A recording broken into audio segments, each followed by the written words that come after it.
মাদ্রাসার অফিস ডেকোরেশনের কাজ করতেছে নেয়ামতুল্লাহ সাহেব খুব দক্ষতার সাথে এবং চমৎকারভাবে বোর্ড জয়েন্টগুলো তিনি স্ক্রু দিচ্ছে এবং এখানে দাঁড়িয়ে আছে মাদ্রাসার পরিচালক কে মারুফ বিল্লাহ এবং সম্মানিত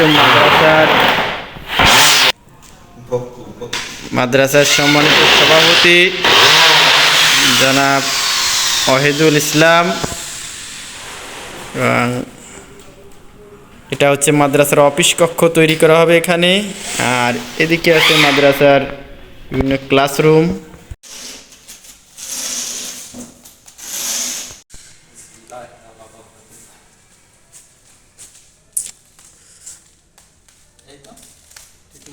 পাইছেন?